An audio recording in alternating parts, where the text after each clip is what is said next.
Hey guys, it's Kesara, and you probably clicked on this video because you want to read more adult high fantasy. Well, this is the first part in a mini-series that I'm going to be starting on my channel, and in this part, we're going to be talking about popular fantasy books and series that I do not recommend, at least for beginners. So when I first came up with the idea for this series of videos, it was originally supposed to be one video in which it was adult high fantasy book recommendations for beginners, kind of a mirror to my sci-fi book recommendations for beginners, which if you guys missed, I will link it up in the cards. Great video, you should definitely check it out. And I was gonna structure it kind of the same way I did that video where I talk about popular books that I wouldn't recommend, YA to adult that I would recommend, short books, or in this case, I would do standalones for adult high fantasy, and then just other recommendations. But it turns out I read a lot more high fantasy than I do sci-fi, and I just had way too much content to fit into one 10 to 15 minute video. So I broke this video up into 7 parts. I got 7 videos for you guys. I hope you guys enjoy them. So in this video, we're actually going to be talking about where not to start. These are all very popular books or series a lot of people recommend on the internet, especially for beginners, but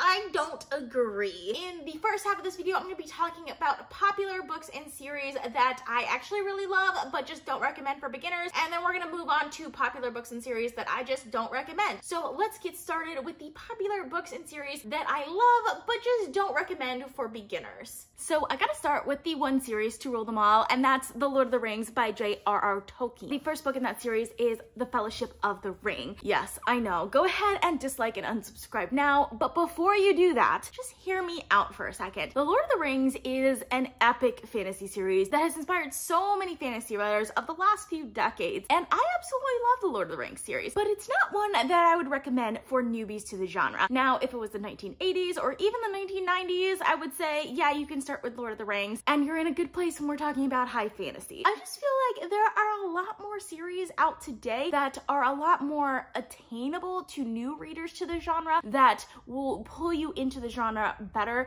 and give you more of that atmospheric high fantasy feel than Lord of the Rings will. Now, mind you, I absolutely love Lord of the Rings. I think it has some of the best world building that you'll ever see in the fantasy genre. I absolutely love these characters and their friendships, and it's all wrapped into a surprisingly really good plot. But the writing, I feel like, is the type of writing that can be an easy turnoff for a modern reader that is not super into high fantasy to begin with and just wants to dip their toes in. So I feel like because of that, it's a really easy series to just start with and then never finish if you don't read high fantasy regularly. Now, if you are a fan of high fantasy and you haven't read Lord of the Rings yet, I highly recommend it. Please go read Lord of the Rings. It is fantastic. But I do think the actual writing of the series has too much of a classical tone for new readers. I gotta break your hearts again, guys, because the next series I'm gonna be talking about is A Song of Ice and Fire by George R.R. Martin, the first book being A Game of Thrones. And I feel like this series has just grown so much in popularity in the last decade, obviously because of the HBO adaptation of the books. And I feel like it's brought in a lot of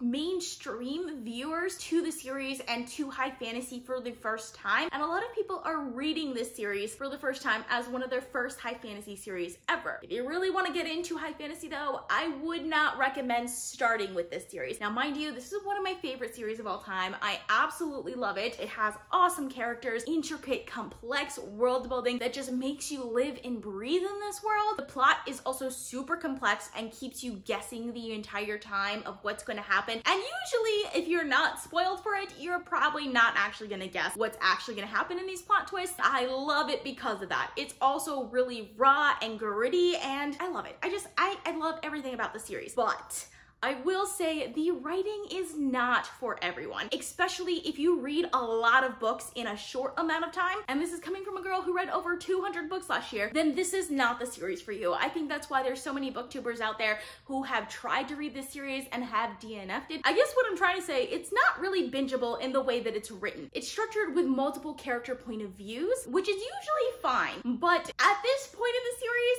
with 5 books into it, we have over 20 character point of views views, and each individual chapter only has one character point of view at a time, and they're not short chapters. So you might read a character point of view and be really excited about their plot line and what's gonna happen with their character arc, but then you have to read like 10 other chapters before you get back to their character point of view, which doesn't bother me on rereads just because I already know what's gonna happen. But the first time around, it can be very jarring and it could be really hard to follow along with the individual plot lines that are happening in here. And I think George R.R. Martin also has a very unique writing style that's very dry and informative at times, but then just hits you in the face with like some action and can be shocking because of that, which I actually really love. But I feel like the dry, informative side of his writing can be very boring to some readers. So because of that, I don't recommend starting out with this series. So probably read maybe some of the other series that I'm gonna recommend in some of these later videos before getting to the series, but this one is definitely one that I would recommend. If you've had a couple of other high fantasy series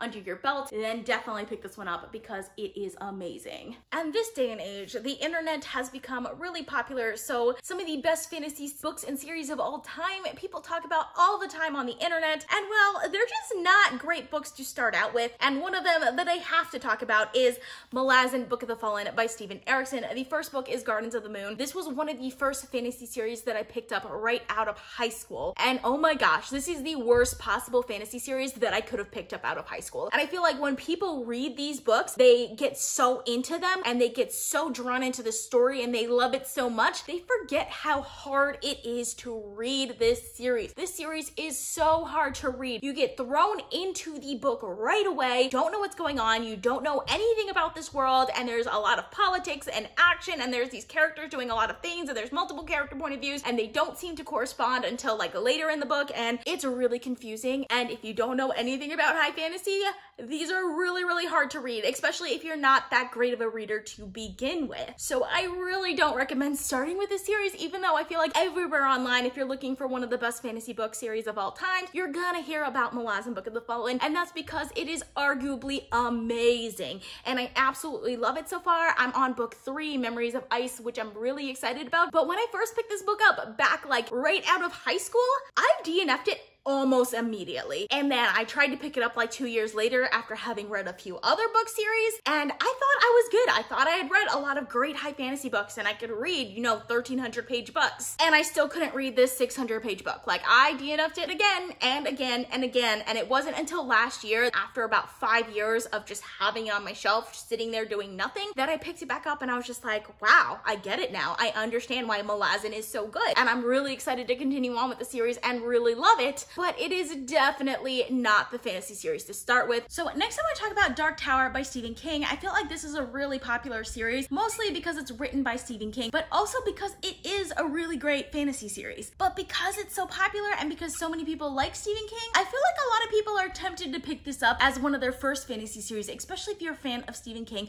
before having read any of his fantasy works. And well, I just don't think that this one is a great one to start with if you want to get into high fantasy. First of all, The Gunslinger is the first book in this series, and it is truly boring. Like, the entire first 90% of this book is just so boring. And while I do think this story picks up at the end of The Gunslinger, and definitely in the third book in the series is a lot better than the first book, it's not a great start to high fantasy. It doesn't really follow most of the regular high fantasy trope that you're gonna come to love and expect from high fantasy. It's a little bit more to the grimdark side, which I personally really love, but like I said, I don't think new readers to the fantasy genre should probably start with grimdark because it's, well, it's grim and it's dark, and it's not a great way to start the genre. And while I do really like the series and definitely plan to finish it sometime in the next year or so, I just don't think it's great for newbies to the genre. So even if you love Stephen King and you love his works and you want to try high fantasy, I recommend starting with other authors first and then maybe coming back to the Dark Tower series later on. Also, if you've never read Stephen King before, I wouldn't recommend the Dark Tower series as a good place to start with Stephen King. Also, definitely read some of his other more popular works first, and then you could read the Dark Tower series. Now we're gonna move on to popular books and series that I don't recommend for beginners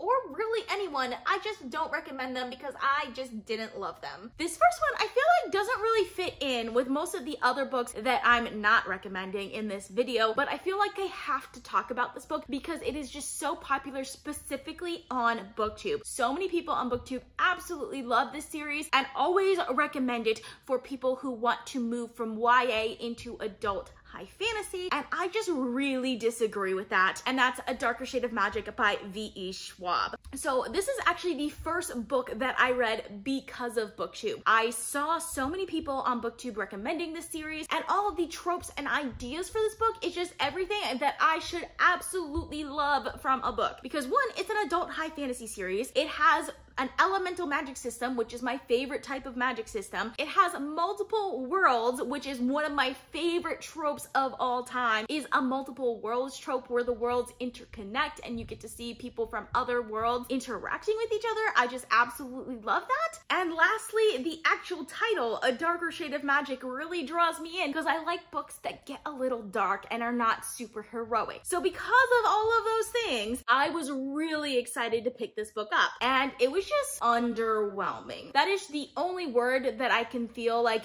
really encompasses this entire book for me. The characters were just really annoying and frustrating. The world building was not very detailed at all. There was very little detail. The different worlds weren't that well explained. I like the way the author wrote about the worlds, but the actual details and specifics about the worlds, I didn't feel drawn into any one specific world, and the magic system was criminally underutilized in this book. I also felt like the plot was not that great either. I think towards the end, I felt like this book had two ways that it could go, and there was one way particularly that I really wanted it to go that I thought would be really, really great. So of course it went completely the other way, and I was just done with it by then. Like, I was just like, this book was not at all what I expected going into. It's just so simplistic in compared to all of the other high fantasy that are so rich in detail and complexity that this book just did not do it for me at all. And I feel like if you're going from YA to adult, this book is not a good transition book because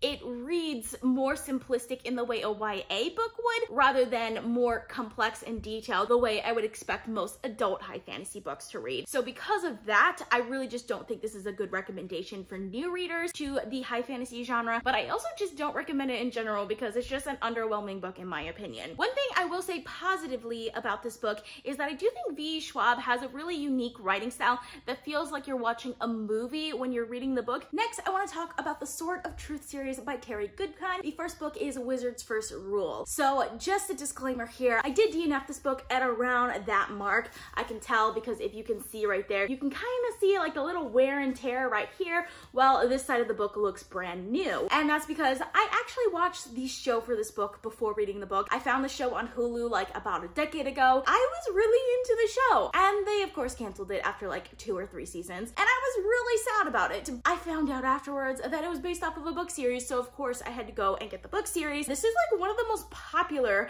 high fantasy series of all time. After the Wheel of Time series like got really popular and came out, Terry Goodkind's Sword of Truth series was the next like really big popular high fantasy series back in the 1990s. I think because of that, a lot of people think this is a really good place to start in high fantasy, but honestly, I didn't love it. While the story wasn't bad, I do think it was a little clunky. I thought maybe that was just the show being weird, but the book felt that way too, and the writing just really annoyed me. After a while, I just had enough of his rippling muscles. I didn't want to read this anymore. It felt almost like a bad romance without any romance in it. I just couldn't continue on with this one. This is a series that I honestly just can't recommend to anyone, even though it's really popular and a lot of people recommend it as a great first fantasy series. And while it could potentially be, because it does have a lot of those fantasy tropes that you're looking for when it comes to like swords and magic and chosen one and all of those things, as well as a huge journey throughout this world. Like I said, I did find it to be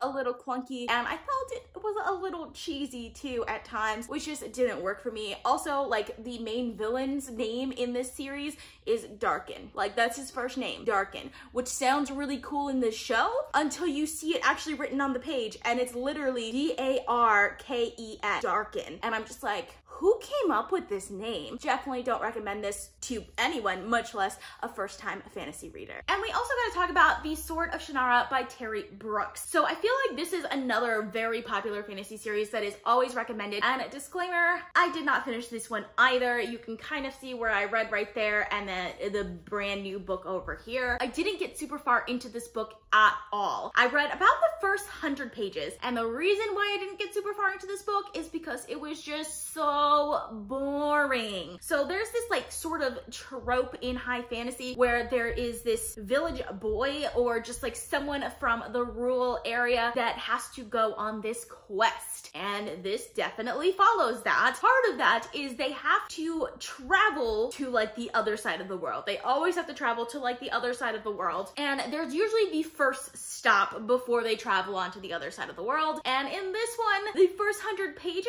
they hadn't even gotten to the first stop yet. Not only did they not get to the first stop, they were just getting to the point where they're looking at where their first stop was going to be within the first 100 pages. And I was just so done. It was one of the most boring 100 pages that I had ever read. After reading that, like at the time, I just thought, you know what? Like I just haven't read that much high fantasy yet. It's just me. Like my reading level is just not there yet. That's why I'm getting bored. No, that's not true. It wasn't me. It was 100% the book. I went ahead and compared it to like the first 100 pages of one of my favorite series, A Song of Ice and Fire, and the first 100 pages of A Song of Ice and Fire, oh my gosh, there's so much that happens in those first 100 pages. I just couldn't continue on with this book after I saw that. So maybe this book gets better later on, but honestly, I just felt like there was just so little happening right away and I wasn't attached to anything. I wasn't attached to the characters. I wasn't attached to this storyline. I did think it had like an interesting setup, but like, I mean, honestly, it's the same setup that pretty much all like fantasy novels from this time have. I just couldn't do it. It seemed too generic for me and the actual writing was just a little too boring. This one I don't recommend. I do think there's a lot of people that love this series and started with this series and found their love for high fantasy with this series, but personally it's not one that I would recommend for beginners or really for anyone. If you've read a lot of high fantasy, this is not going to be anything new to you probably, and if you haven't read a lot of high fantasy, there are a lot of other series out there that do the same things, just way better in my opinion. So that's all I have for you guys. I hope you guys enjoyed watching. I post videos on Sundays, Tuesdays, Thursdays, and Saturdays, so consider subscribing. And if you want to be notified as soon as I upload, you can click that little bell icon. If you like this video, please give it a big thumbs up to support my channel. All social media links are in the description down below. Thank you guys so much for watching, and I'll see you guys next time. Bye.